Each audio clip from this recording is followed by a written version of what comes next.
Assalamualaikum warahmatullahi wabarakatuh. Bagi anak-anak saya, seperti biasa tetap mencatat serta mengabsen nama dan kelas, serta tidak lupa pula saya ingatkan sekali lagi untuk catatan yang belum lengkap wajib dilengkapi. Kemarin sudah saya koreksi, itu banyak sekali yang belum lengkap di kelas 7-nya, apalagi masalah menghitung besaran turunan itu pada tidak nyatat dan pada tidak lengkap.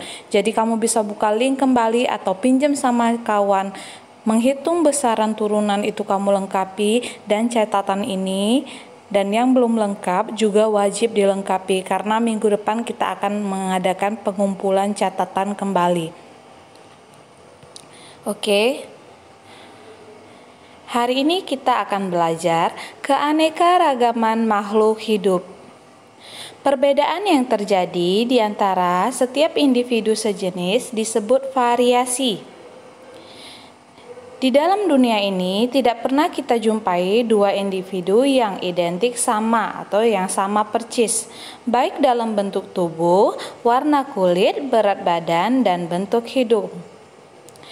Karena pada dasarnya setiap makhluk hidup itu beraneka ragam, maka kita perlu mengelompokkan atau mengklasifikasi untuk memudahkan mempelajari setiap makhluk hidup yang ada di dunia ini. Selanjutnya, klasifikasi makhluk hidup. Dalam kehidupan sehari-hari, manusia telah melakukan pengelompokan makhluk hidup. Contohnya, pedagang itu mengelompokkan buah-buahan berdasarkan jenisnya, seperti jeruk dikelompokkan dengan jeruk, apel dengan apel, salak dengan salak, mangga dengan mangga, dan sebagainya. Selanjutnya akan dipisahkan kembali setiap jenis dari buah tersebut. Misalnya tadi ada salak bisa dipisahkan menjadi salak Pondo, salak Medan, atau apel bisa dipisahkan menjadi apel Palang, apel hijau biasa, dan mangga bisa dipisahkan lagi atau dikelompokkan lagi dalam bentuk mangga arum manis atau mangga udang atau mangga golek. Semua itu dilakukan agar pembeli mudah mengenali dan memilih buah yang akan diinginkan. Dalam bidang biologi, para ahli biologi telah berhasil menciptakan sistem pengklasifikasian berdasarkan ciri-ciri yang terdapat pada makhluk hidup.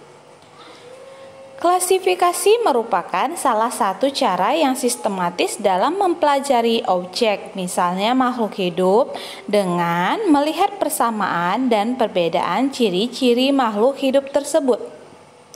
Ilmu yang mempelajari tentang klasifikasi makhluk hidup itu disebut dengan taksonomi.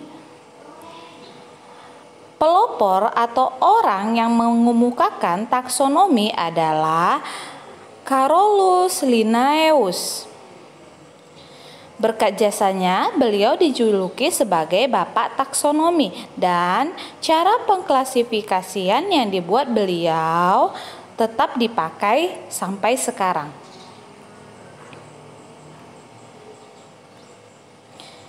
Yang pertama, sekarang kita akan mempelajari tahapan atau tingkatan klasifikasi. Dalam melakukan pengklasifikasian, Linnaeus terlebih dahulu melakukan identifikasi ciri-ciri makhluk hidup tersebut.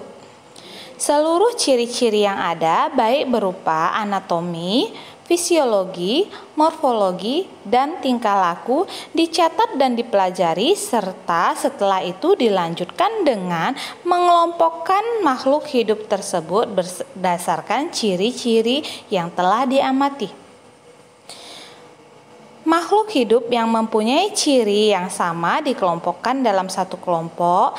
Misalnya dia mempunyai ciri-ciri yang sama yang agak mirip. Misalnya ayam dikelompokkan satu kelompok dengan burung atau angsa atau bebek karena memiliki persamaan, yaitu tubuhnya ditutupi oleh bulu, bernapas dengan paru-paru, dan mempunyai 4 ruang jantung.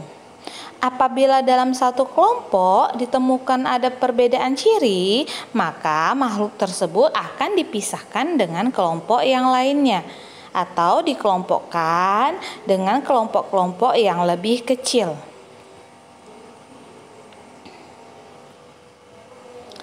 Yang kedua, kita akan mempelajari urutan takson dalam klasifikasi. Dalam sistem klasifikasi, makhluk hidup terbagi menjadi beberapa tingkatan. Tingkatan disebut dengan takson. Dalam takson atau tingkatan tadi, makhluk hidup dikelompokkan berdasarkan ciri-ciri yang paling umum sampai yang paling khusus. Semakin banyak persamaan ciri yang dimiliki makhluk hidup, maka akan semakin dekat kekerabatannya atau hubungannya. Sebaliknya, semakin sedikit persamaan atau ciri yang dimiliki makhluk hidup tersebut, maka akan semakin jauh kekerabatan atau hubungannya. Susunan takson atau tingkatan dalam hidup ini yaitu yang pertama ada dunia, bahasa Latinnya kingdom, divisi atau tumbuhan.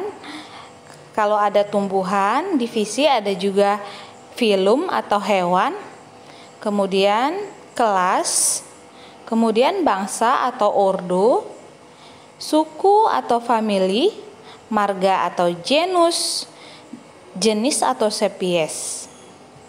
Contoh susunan takson dalam klasifikasi adalah sebagai berikut.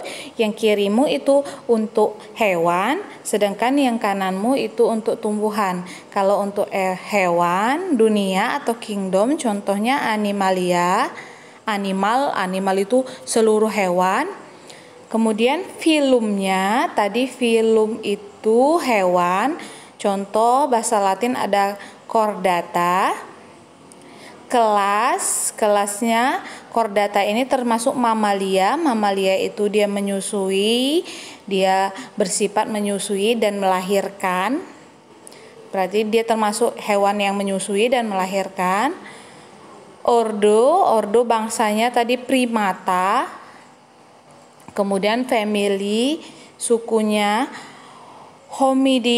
Hominidae. Genus atau marganya Homo, spesies atau jenisnya Homo sapiens. Dia bersifat seperti manusia, dia menyusui dan melahirkan. Kemudian yang di sebelah kananmu untuk tumbuhan, kingdom atau dunianya Plantae, divisi nama tumbuhannya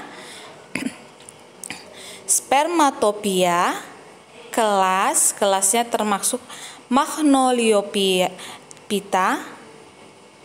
Ordo, bangsanya Magnoliales. Family, sukunya Magnoliaceae. Genus, marganya Miscelia. Jenis atau spesiesnya Miscelia campaca.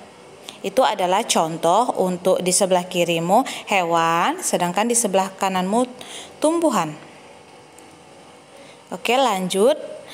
Yang ketiga, kita akan mempelajari tentang kunci identifikasi, yaitu petunjuk yang dapat digunakan untuk mengidentifikasi kelompok maupun jenis organisme. Dalam kunci identifikasi tercantum ciri-ciri organisme yang akan diidentifikasikan. Setiap ciri yang tercantum di dalam kunci identifikasi bersifat spesifik. Artinya hanya dimiliki oleh kelompok atau jenis organisme tertentu. Yang keempat, metode penamaan ilmiah. Untuk membuat nama ilmiah suatu makhluk hidup, Linnaeus menggunakan sistem binomial nomenklatur atau sistem tata nama ganda, yang aturannya sebagai berikut. Yang pertama, setiap makhluk hidup memiliki nama yang terdiri atas dua kata Latin. Nama Latin ini mungkin udah dipelajari juga di SD ya nak ya. Yang kedua, Kata pertama menunjukkan genus dan penulisannya diawali dengan huruf besar, sedangkan kata kedua menunjukkan spesies dan penulisannya diawali dengan huruf kecil. Yang ketiga, penulisan nama makhluk hidup dilakukan dengan huruf miring atau diberi garis bawahi, seperti contohnya padi. Padi itu nama latinnya Oriza sativa. Kata pertamanya huruf besar, kata keduanya huruf kecil, dan penulisannya dengan huruf miring. Karena tidak digarisbawahi, jadi ditulis dengan huruf miring. Atau ketela pohon, nama latinnya Manihot utilissima, ditulis dengan huruf miring. Selanjutnya, untuk nama jenis hewan dan tumbuhan yang lain, kamu bisa searching di internet atau kamu bisa googling untuk mana tahu nanti akan ada latihan keluar nama Latin dari hewan dan tumbuhan. Oke, yang terakhir, manfaat klasifikasi. Keuntungan diciptakannya klasifikasi makhluk hidup adalah sebagai berikut. Yang pertama, mempermudah kita untuk mengenal makhluk hidup tersebut. Yang kedua, mempermudah untuk kita mempelajari makhluk hidup tersebut. Dan yang ketiga, mengetahui apakah adanya hubungan kekerabatan antar makhluk hidup tersebut. Dan yang terakhir, pengelompokan makhluk hidup dapat berdasarkan misalnya pada hal-hal berikut. Jadi kita dapat mengelompokkan makhluk hidup itu atau makhluk hidup itu biasanya berkelompok dapat berdasarkan hal-hal berikut. Yang pertama karena habitatnya, yang kedua karena jenis makanannya, yang ketiga karena cara waktu mencari makannya, yang keempat karena permukaan atau penutup tubuhnya, biasanya apakah ditutupi dengan bulu dan lain-lain.